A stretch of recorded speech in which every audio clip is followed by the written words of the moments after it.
নবরা পর্ব ৩৭। বাইরে কালবৈশাখীর রুদ্র তাণ্ডব, ঝোড়ো হাওয়ার শীষ, মেঘের গর্জন আর প্রকৃতির প্রচণ্ড শক্তির উন্মাদনায় পুরো শহর কাঁপছে। রাতে বৃষ্টি থেমে গেলেও শেষ রাতে ঝড়ের তীব্রতা বেড়েছে আরও কয়েক গুণ। প্রবল বাতাসে কাঁপতে থাকা গাছপালা শাঁসা শব্দে বারংবার ছুটে যাচ্ছিল গুলনুরের ঘুম। হঠাৎ সমস্ত শব্দ ছাপিয়ে গভীর অন্ধকারের বুক চিরে ভেসে আসে গোঙানি শব্দ, ভারী চাপা তবুও স্পষ্ট। থেমে থেমে কেউ ডাকছে, মা, মা। গুলনুরের বুকের ভেতর একটা শীতল শিরশিরে স্রোত বয়ে যায়। শব্দটা জাওদের ঘর থেকে আসছে। অজানা আশঙ্কায় পায়ের কাছে রাখা ওড়নাটা টেনে মাথায় আলগোছে ঘোমটা টেনে ধীরে ধীরে এগিয়ে যায় দরজার দিকে। জাওদ সবসময় দরজাটা হালকা চাপিয়ে রাখে, যেন গুলনুর রাতের আধারে ভয় পেলে চুপিসারে চলে আসতে পারে। পা টিপে টিপে ঘরের ভেতর ঢুকে হারিকেন জ্বালানোর জন্য চিমটিটা খুলে কাপা হাতে হারিকেন জ্বালিয়ে আলো ফেলতেই দেখে জাওদ বিছানার এক কোণে কুঁকড়ে পড়ে আছে। শরীরটা একটানা ধুকপুক করছে। ঠোঁটের ফাঁক দিয়ে ভেসে আসছে গোঙানো শব্দ, নিঃশ্বাস ভারী। আতঙ্কিত গুলনুর কাছে গিয়ে দাঁড়ায়। এক মুহূর্ত ইতস্তত করে হাত বাড়িয়ে কপাল স্পর্শ করতেই শিউরে ওঠে। শরীর জ্বালামুখী আগুনের মতো তপ্ত। ভয় দ্বিধা ভুলে দ্রুত ছুটে যায় নিজের ঘরে। কোণের হাড়ি থেকে এক টুকরো পরিষ্কার কাপড় ভিজিয়ে তৎক্ষণাৎ ফিরে আসে। সতর্ক হাতে ভেজা কাপড়টা জাওদের কপালে রাখে, তারপর আস্তে করে ঘাড়ে ছোঁয়ায়, যেন জ্বরের উত্তাপ কিছুটা প্রশমিত হয়। বিছানার কোণায় পড়ে থাকা পাতলা চাদরটা তুলে এনে ঢেকে দেয় তার জীর্ণ শরীরে। একসময় ঝড় থেমে যায়। ভোরের প্রথম আলো ফোটার আগে জাওদ ধীরে ধীরে চোখ খুললেও বাস্তব আর স্বপ্নের সীমানা তখনও তার মনের গভীরে মিলেমিশে একাকার। সে অনুভব করে কোনো দূরদেশের রক্তাক্ত যুদ্ধক্ষেত্রে পড়েছিল আহত, নিঃশেষিত, বিধ্বস্ত অবস্থায়। সেখান থেকে কেউ তাকে তুলে নিয়ে এসেছে। চোখ মেলে দেখে এক রাজকুমারীকে। হারিকেনের ক্ষীণ আলোয় স্বপ্নের মতো বসে আছে সে, মায়াময়, অনিন্দ্য সুন্দর। ছোট সিথি করা লম্বা চুল, কালো মখমলের মতো গভীর চোখ, তুলির আঁচড়ে গড়া নিখুঁত মুখশ্রী। তার ত্বকের আভায় জ্যোৎস্নার কোমলতা মিশে আছে। তার চোখের দৃষ্টিতে ঝিকমিক করছে দূর সমুদ্রের আহ্বান। জাওদ নিঃশব্দে চেয়ে থাকে। শরীর অবসন্ন, কিন্তু চোখ তার বিশ্রাম নিতে রাজি নয়। তুমি এলে? ঠোঁটের কোণে অস্ফুট ফিসফিস। গুলনুর সাবধানে কপালে জলপট্টি চেপে ধরে। তার নরম আঙুলের স্পর্শে জাওদ যেন চন্দন মেহগুনির মৃদু সুগন্ধ পায়। একটা ঘোর তাকে গ্রাস করে নেয়। সে হাত বাড়ায়, গুলনুরের মুখ ছুঁতে চায়। আঙুলগুলো অর্ধেক পথ পেরুতেই হঠাৎ গুলনুর সরে যায়। জাওদের চোখ কুয়াশার মতো ঝাপসা হয়ে আসে। আহত শিশুর মতো তাকিয়ে থাকে সে। কেন সরে গেল রাজকুমারী? নাকি তার গায়ে কোনো অদৃশ্য অভিশাপ লেগে আছে? জাওদ ধীরে ধীরে উঠে বসার চেষ্টা করে। শরীর দুর্বল, মাথাটা যেন ঘুরে ওঠে। তবুও সে কোনো মতে ফিসফিস করে, কি হলো, কি হলো? গুলনুর পিছু হটে, পাশের ঘরের দরজার দিকে ছুটে যায়। ক্ষীণ আলোয় শুধু তার ছায়াটা দুলে ওঠে, তারপর মিলিয়ে যায় অন্ধকারে। বাইরে দুপুর গড়িয়ে এলেও সূর্যের সোনালি আভা মেঘের মখমল চাদরে লুকিয়ে আছে। এদিকে ঘরের ভেতর অবচেতনের মতো ঘুমাচ্ছে জাওয়াদ। হঠাৎ দরজায় কড়া নাড়ার শব্দ হতেই তার চেতনা ফিরে আসতে থাকে।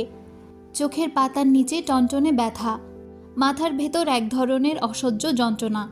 উঠে বসার চেষ্টা করতেই টের পায় দমে আসা ক্লান্তি আচ্ছন্ন করে রেখেছে পুরো শরীর। তবু এক হাতে বিছানার কিনারা ধরে কোনো মতে ভারসাম্য রক্ষা করে। ঢিলে ঢালা ফতুয়ার বোতাম ঠিক করতে করতে টলমল পায়ে এগিয়ে যায় দরজার দিকে। কপাট খুলে সামনের মানুষটিকে দেখে বিস্ময়ে স্থবির হয়ে যায়।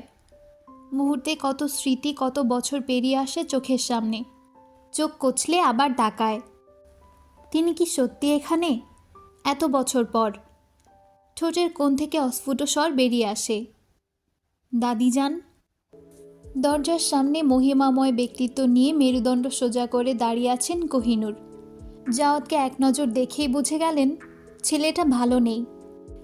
রক্তহীন মুখ, অনুজ্জ্বল চোখে লালচে আভা, ক্লান্ত শরীর। সঙ্গে সঙ্গে উদ্বেগে এগিয়ে এসে স্নেহ ভরে কপালে হাত রাখলেন। উৎকণ্ঠা ভারে জিজ্ঞাসা করলেন, দাদু ভাই, শরীর খারাপ? কি হয়েছে? চোখ এমন লাল দেখাচ্ছে কেন? পিছনে দ্রুত তাকিয়ে অস্থির স্বরে ডাকলেন, এই আসাদ, আশেপাশে কোনো ডাক্তার আছে কিনা দেখ। জাওয়াদ হতভম্ব হয়ে চেয়ে রইল।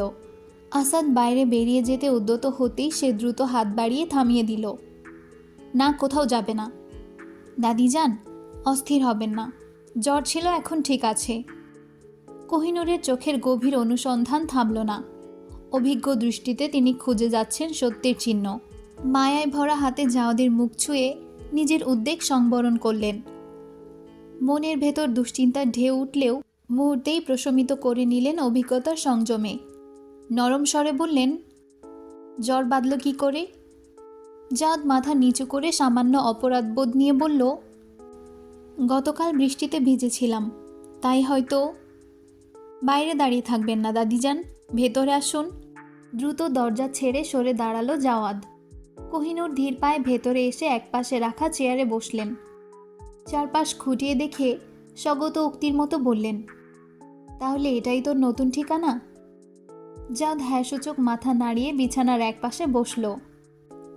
বাবা মা কি দাদিজানকে পাঠিয়েছেন, নাকি তিনি নিজেই এসেছেন? এত বছর পর হঠাৎ, আর এই ঠিকানাই বা কী করে পেলেন? জাওয়াদকে উদাসীন দেখে কোহিনূর বললেন, তোর মায়ের কথাতেই এসেছি, কিন্তু তোকে ফিরিয়ে নিতে নয়। বড় হয়েছিস, যা ভালো মনে হয় তাই করবি। ছোট্ট খোকনটা আর কই? কোহিনূরের অভিমানী স্বর টের পেয়ে জাওয়াদ চুপচাপ বসে রইল। তার পক্ষে সম্ভব নয় বাড়ি ছেড়ে আসার সত্য উচ্চারণ করা। কোহিনূর কিছুক্ষণ চুপ থেকে বললেন, তোকে দেখতে ইচ্ছে করছিল। কিছুদিন যাবৎ স্বপ্নে তোর দাদা আসে, আমাকে ডাকে, কোথাও নিয়ে যেতে চায়। বোধহয় মরণের সময় এসে গেছে। এই কথায় জাওয়াদের মন ভিজে উঠল। সে বলল, এসব ভাববেন না দাদিজান, আপনি ছাড়া আমাদের কে আছে? ওসব দুঃস্বপ্ন, আর কিছু না। পাশের ঘর থেকে ধীর পায়ে বেরিয়ে আসে গুলনূর। তার দুহাত সামান্য সামনের দিকে বাড়ানো, আঙুলের ফাঁকে ভারসাম্য রক্ষা করে রাখা একখানা ট্রে। তাতে ধোয়া ওঠা এক বাটি সুগন্ধি লেবু পাতা দেওয়া গরম স্যুপ, পাশে মধুর শিশি আর তুলসী পাতার সতেজ রস। জাওয়াদ ও কোহিনূর দুজনেই একসঙ্গে তাকায় তার দিকে। চোখাচোখি হতেই মুহূর্তের জন্য স্তব্ধ হয়ে যায় জাওয়াদ। রাতের অস্পষ্ট স্মৃতিগুলো মনের গহীনে ঢেউ তুলে ফিরে আসে। হারিকেনের নরম আলো ছুঁয়েছিল এক রাজকুমারীর মুখ, যার গভীর দুটি চোখের দৃষ্টি তার দগ্ধ দেহে একটুখানি প্রশান্তির ছোঁয়া এনে দিয়েছিল। উষ্ণ আশ্বাসবাণীতে হয়ে আসা হাতের স্পর্শ কপালের ওপর পড়তেই মনে হয়েছিল সব জ্বালা পোড়া প্রশমিত হয়ে গেছে। জাওয়াদ অপলক তাকিয়ে রইল। দৃশ্যটি সত্যি ঘটেছিল নাকি স্বপ্ন ছিল? কারো স্পর্শে শরীরে জ্বালা পোড়া কমে? সুতীক্ষ্ণ তলোয়ারের মতো দৃষ্টি নিয়ে গুলনূরকে আপাদমস্তক নিরীক্ষণ করছে কোহিনূর। তারপর সোজাসুজি জাওয়াদের দিকে তাকিয়ে জিজ্ঞেস করলেন, তোরা কি বিয়ে করেছিস? প্রশ্নটা বজ্রপাতের মতো পড়ল ঘরের নিস্তব্ধ বাতাসে। জাওয়াদ চমকে ওঠে। এমন প্রশ্ন সে আশা করেনি। গুলনূরের প্রতিক্রিয়াও একই। সে সামান্য সংকুচিত হয়ে চোখ নামিয়ে নিয়েছে। জাওয়াদ বিস্মিত গলায় বলল, তেমন কিছু না দাদিজান। কোহিনূর ঠান্ডা গলায় বললেন, তেমন কিছু না কেমন কিছু, সেটা জানতে চাইছি। বিয়ে করেছিস কি করিসনি? হ্যাঁ অথবা না বল। গলার তীক্ষ্ণতা মুহূর্তেই পরিবেশের তাপমাত্রা কয়েক ডিগ্রি কমিয়ে দিল। জাওয়াদ থতমত খেয়ে বলল, না। কোহিনূরের দুচোখ সংকীর্ণ হয়ে আসে, ঠোঁট কেঁপে ওঠে ঘৃণায়। বিয়ে ছাড়া একটা যুবতী মেয়েকে নিয়ে একই ছাদের নিচে। ঘৃণায় বুজে আসে গলা। চেয়ারের পায়ায় লাথি দিয়ে মুহূর্তেই উঠে দাঁড়ান। দাদিজান। জাওয়াদ দ্রুত তার সামনে গিয়ে দাঁড়ায়। আপনি ভুল বুঝছেন, মা আপনাকে যা বলেছে তাই সত্যি নয়। কোহিনূর স্থির দৃষ্টিতে তাকিয়ে রইলেন কিছুক্ষণ, তারপর দ্রুত চোখ সরিয়ে বলে উঠলেন, আসাদ। ঘরের দরজার কাছে দাঁড়িয়ে থাকা আসাদ সাড়া দিল, জি দাদিজান। কাজী নিয়ে আয়, রাস্তায় যাকে পাবি তাকেই সাক্ষী বানিয়ে নিয়ে আসবি। আজই এ দুটো নাফরমানকে বিয়ে দেব আমি। গুলনূরের হাতের ট্রে হেলে যায়, সে দ্রুত সামলে নেয় সেটা। জাওয়াদ বিস্ময় নিয়ে বলল, দাদিজান আপনি কি বলছেন? যা বলেছি তাই করব। আসাদ ঘুরে দাঁড়াতেই জাওয়াত শক্ত গলায় বলল, দাঁড়াও, কোথাও যাবে না। কোহিনূর কঠিন কণ্ঠে বললেন, তুই যা আসাদ। আসাদ এবার সত্যি দরজার দিকে পা বাড়ালো। জাওয়াত তার কাজ চেপে ধরে বলল, দাঁড়াও বললাম, কোথাও যাবে না। আগে আমার কথা শুনুন দাদিজান। কোহিনূর কঠোর দৃষ্টিতে তাকালেন। এক ছাদের নিচে এতদিন ধরে আছিস, অথচ বিয়ে করিসনি। ধর্মে সইবে? এটা কি অনাচার নয়? আমার বাবার বংশধর এমন কলঙ্ক নিয়ে বাঁচবে তা আমি হতে দেব না। তোদের আজই শুদ্ধ করব। আসাদ, যা। তুমি যাবে না বলছি। আসাদ দরজা পর্যন্ত গিয়ে থমকে দাঁড়ায়, দ্বিধাগ্রস্ত দৃষ্টিতে তাকায় দাদি নাতির দিকে। কোহিনূরের চোখে এক চুল নড়চড় নেই, তার শিরা উপশিরায় রক্ত টকবক করছে। সাদা বালিশের কভারে যে লম্বা চুল তিনি দেখেছেন, সেটা নিশ্চয়ই ওই মেয়ের। ছি, তার রক্ত এমন অধর্ম করবে? ভুইয়া ঘর পাপের আস্তানা হবে? যাও ধীরকণ্ঠে বলল, জেদ করবেন না দাদিজান। কোহিনূর টলে গেলেন না। আসাদ, বলেছি যা, এক মুহূর্ত দেরি করবি না। আসাদ এবার পা বাড়ালো, কিন্তু জাওদের ধমক তাকে আবার থামিয়ে দিল। এভাবে কয়েকবার থেমে যাওয়ার পর আসাদ হাঁপিয়ে উঠে মেঝেতে বসে পড়ে। জাওদ শান্ত কণ্ঠে বোঝানোর চেষ্টা করল, এভাবে কারো পবিত্রতা নির্ধারণ করা যায় না দাদিজান। আপনি আমার বিচার করছেন, অথচ সত্য জানেন না। কোহিনূরের কপালে গভীর ভাঁজ পড়ে। সত্য? আর কি সত্য আছে এখানে? ধর্ম যা স্পষ্টভাবে নিষেধ করেছেন তা কি অগ্রাহ্য করবেন? অবিবাহিত যুবক যুবতী এক ছাদের নিচে বসবাস করবে, এটাই তো অনুচিত। এমন সম্পর্ক তো পাপ ছাড়া কিছু নয়। ওরা তো এতদিন বিয়ে ছাড়াই একসঙ্গে ছিল, একজন আরেকজনকে স্পর্শ করেনি। এই নিশ্চয়তা কে দেবে? মানুষের মন বড় দুর্বল, শয়তানের ধোঁকা বড়ই প্রবল। 1986 সাল, রাত 12টার বেশি। শহরের বাতাসে ধুলো মিশে ঠান্ডা আরও চেপে বসেছে। রাস্তার ল্যাম্পপোস্টগুলোর আলো ফিকে, নিভে যাওয়ার অপেক্ষায়। একটি বারের সামনে দাঁড়িয়ে একের পর এক সিগারেট টেনে চলেছে কামাল। আচমকা খেয়াল করল, বারের সামনের রেলিংয়ে একটি ছায়ামূর্তি দাঁড়িয়ে আছে। কালো স্যুট কোট, মাথায় হ্যাট, রাতের বেলা চোখে ডার্ক শেডস, হাতে সিগারেট। শহরের ব্যস্ত রাতের ভিড়ে এ ধরনের পোশাক একটু বেশি শৃঙ্খলাবদ্ধ। মনে হচ্ছে কোনো প্রভাবশালী মানুষ, হয়তো বিদেশ ফেরত ব্যবসায়ী, বা হয়তো আরও গভীর, আরও অন্ধকার কোনো কিছু। লোকটা ধোঁয়া ছাড়ল, তারপর ধীর পায়ে এগিয়ে এলো। সোজাসুজি চোখে তাকিয়ে বলল, কামাল।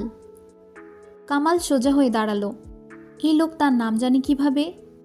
সে দ্রুত লোকটাকে পরখ করল। এই পোশাক, এই আত্মবিশ্বাস, এই কণ্ঠস্বর সব নতুন, অথচ কোথাও যেন দেখেছে, কিন্তু ঠিক মনে করতে পারছে না। আপনি কে? লোকটা হাসল, বলল, কেউ একজন। তোমাকে আমার দরকার, তুমি আমাকে পথ দেখাবে?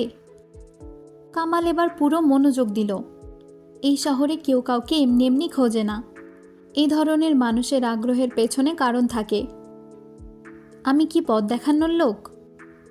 লোকটা মাথা একটু কাত করল, তারপর বলল, না, আমি ঠিক পথ দেখানোর লোক খুঁজছি না, আমি পার্টনার খুঁজছি। কামালের ভ্রু কুঁচকে গেল। কিসের পার্টনার? আমাদের ভাষায় বলে, দামি জিনিস এক জায়গা থেকে আরেক জায়গায় পাঠাই। কামাল যেহেতু মাদক ব্যবসার সঙ্গে জড়িত, তাই সে আন্দাজে বলল, বৈধ নাকি অবৈধ? এত রাতে নিশ্চয়ই। লোকটা কথার মাঝেই হাসল। এখানে কথা বলা নিরাপদ না, কাছে একটা জায়গা আছে, সেখানেই চলো। নিজে দেখে নিতে পারবে, তারপর সিদ্ধান্ত তোমার। কামাল চুপ রইল, মনের মধ্যে হিসেব কষল। এই লোককে, এটা কি ফাঁদ নাকি সত্যি বড় কোনো সুযোগ? এই শহরে তার শত্রুর অভাব নেই, প্রতিদ্বন্দ্বী আছে, আছে বিশ্বাসঘাতকতা, কিন্তু সে এমন কোনো খেলোয়াড় নয় যার উপর কেউ এত সহজে চাল চালতে পারে। তাছাড়া ইদানিং ব্যবসার অবস্থা ভালো যাচ্ছে না, নতুন সুযোগ দরকার। কিন্তু অচেনা কাউকে বিশ্বাস করা।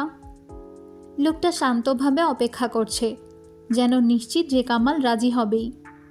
আর ঠিক সেই কারণেই কামাল শেষবার সিগারেটে লম্বা টান দিল, ধোঁয়া ছেড়ে বলল, ঠিক আছে, আমি দেখব। দুজন একটা গলির সামনে এসে দাঁড়ালো। কামাল খানিকটা ইতস্তত করল। লোকটা তখনও নির্বিকার ভঙ্গিতে দাঁড়িয়ে। চলো, কাছেই। কামাল আবারও এক কদম এগোলো, কিন্তু কেমন একটা অস্বস্তি মনে হচ্ছে। একজন সম্পূর্ণ অচেনা লোকের সঙ্গে এভাবে অজানা গলির ভেতর ঢুকে যাওয়া কি সত্যি বুদ্ধিমানের কাজ? সে থেমে গেল। কামাল এই অন্ধকার জগতের নিয়মকানুন ভালোই বোঝে। রাতের জনশূন্য গলিতে এভাবে কাউকে ডাকা কখনোই সাধারণ ব্যাপার নয়। সে ধীরে ধীরে একপাশে সরে দাঁড়ালো। চোখ সরু করে লোকটাকে পর্যবেক্ষণ করল। তারপর নির্লিপ্তভাবে কোমরে হাত রেখে পিস্তল বের করল। ঠান্ডা গলায় বলল, আমি কি বাচ্চা ছেলে যে হুট করে অচেনা কেউ এসে বলবে আর আমি তার সঙ্গে চলে যাব? লোকটা এবার হেসে ফেলল, তবে সেই হাসিতে কোনো বিস্ময় বা অস্বস্তি নেই। ভেবেছ তুমি খুব স্মার্ট, তাই না? কামাল ঠোঁটের কোণে হালকা হাসি টেনে বলল, স্মার্ট না হলে এই শহরে টিকে থাকা যায় না। লোকটা মাথা ঝাঁকালো। সে কামালের কথার সঙ্গে একমত। ঠিক বলেছ। যাও, তুমি যদি মনে করো এটা ফাঁদ, তাহলে ফিরতে পারো। এত সহজে ছেড়ে দিল? কামাল খানিকটা অবাক হলো, নাকি সে অহেতুক সন্দেহ করছে। সে পকেট থেকে একটা কার্ড মাটিতে ফেলে বলল, যদি সত্যি আমার সঙ্গ চান, এই ঠিকানায় চলে আসবেন। এই বলে সে ঘুরে দাঁড়ালো। আর ঠিক তখনই ধপ, বিস্ফোরণের মতো ব্যথা মাথার পেছন থেকে ছড়িয়ে পড়ল। সব কিছু দুলে উঠল। চারপাশের আলো ধীরে ধীরে অন্ধকারে মিলে যাচ্ছে। পায়ের নিচের মাটিটা যেন সরে যাচ্ছে।